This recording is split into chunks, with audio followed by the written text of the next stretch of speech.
If you have the means, should you buy a rental property all cash or should you get a mortgage? Is there an advantage to keeping a mortgage instead of paying off your house in full? What about a vehicle? Should I buy a car in cash or should I get it financed? What are the pros and cons of each? We're going to talk about those things in today's video.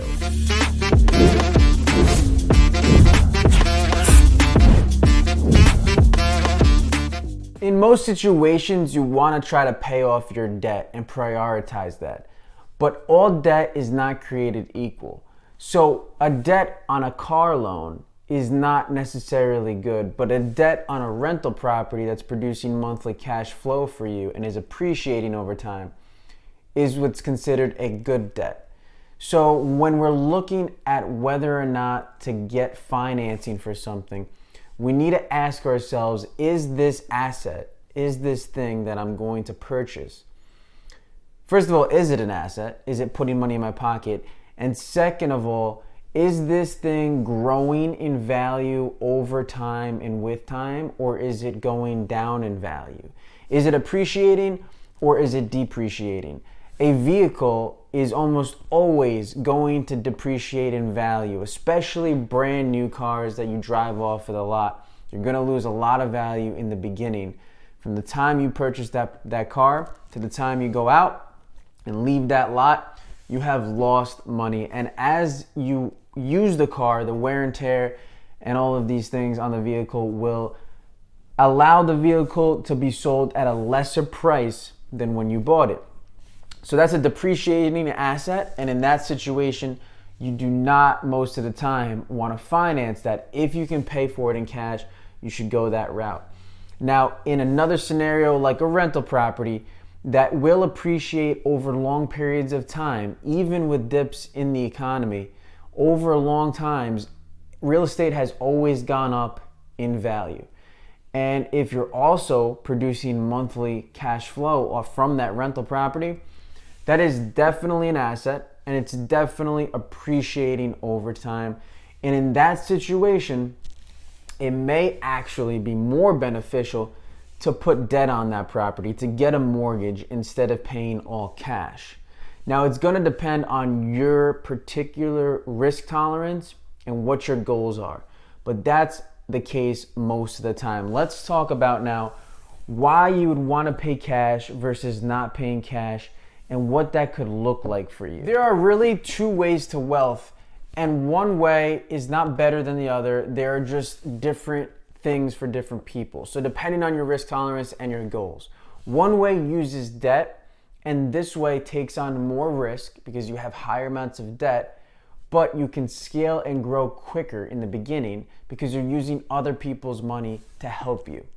The other way is less risky. It takes little or no debt, and that will take you usually a longer time to grow your wealth, but you have less risk exposure because you have less obligations to pay others back. So understanding the two ways to wealth, now we need to compare. When it comes to assets like a rental property or a business, does it make more sense to pay in cash or finance? That's going to depend on your personal situation, but I want to show you the differences in the two so you can see that for yourself and make a decision for yourself. We're going to use an example of a rental property, but this can be done with a business or anything else that is going to bring money in your pocket. So let's say you just won $300,000 and now you want to go out and buy real estate. You have the option to, let's say, buy a house for $300,000 in cash, not have a mortgage, and let's say you want to rent that out now, and you rent it for, let's say, $2,000 a month. Now, you don't have a mortgage, but you still have to pay insurance and taxes and some maintenance on the property, so you will have expenses, let's say, of $1,000 a month. Now, if that's the case, the $2,000 in income you get from rent minus the $1,000 in expenses on the property would leave you with $1,000 positive profit at the end of every month. That's because you have no mortgage. You paid it in full, so you don't have to worry about that risk exposure, and you also keep more money in your pocket every single month. Sounds great. But now that $300,000 I gave you is gone, right? It's in the house, and eventually you'll realize that when you sell it, but you can't use the cash for anything else. Now that's one situation. What about if you took that $300,000 and you decided, you know what? I want to get a mortgage on this rental property, even though I can pay it in cash, because I want to use leverage. Meaning, let's say the rental property requires 20% down and I have $300,000. 20% down is $60,000. So I now take $60,000 out of that $300,000 lottery money I got, put it into the house, and I can rent it out for the same amount of money, but now I'm going to have a little bit more of expenses because I do have a mortgage. So that means I'm going to have less cash in my pocket every single month than if I paid it off in full. But I have a lot more money left over with, and I own a rental property now. So what that means is I have more debt, but I have more liquid cash that I can now buy other properties with that can accumulate over time. So I only use $60,000 out of the $300,000. That leaves me with $240,000 to play with. Now, if I bought another house that needed a $60,000 down payment, I could do that. I could actually buy a third house. I could buy a fourth house. So you see, I can get a portfolio of 4 rental properties or more with that $300,000, and I'll have debt, but I'll still be in a positive cash flow situation with all of those homes appreciating over time. Or I could buy one home, not have any debt, but I only have one property appreciating over time. So that's the idea of leverage. And that's why a mortgage may be beneficial if you want to scale and grow quicker instead of paying all cash for something. And then you also get tax benefits having a mortgage, and you can write off a lot of the income you make on a monthly basis, which you cannot do when you don't have a mortgage.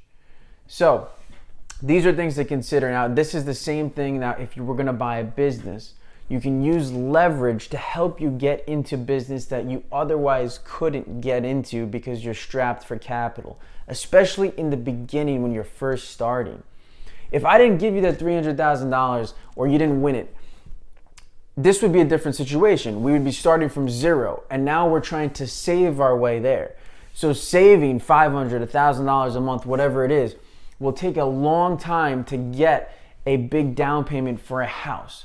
So in that situation, for us to wait to save the $300,000 to pay all cash for that house would take us an extremely long time. And by then, we've lost valuable time that could be accumulating and growing and compounding the investment we had made years ago. And in the meantime, inflation has increased the price of that property. So it's no longer $300,000. That's something to consider. You do not want to waste time because that is a bigger resource than the money.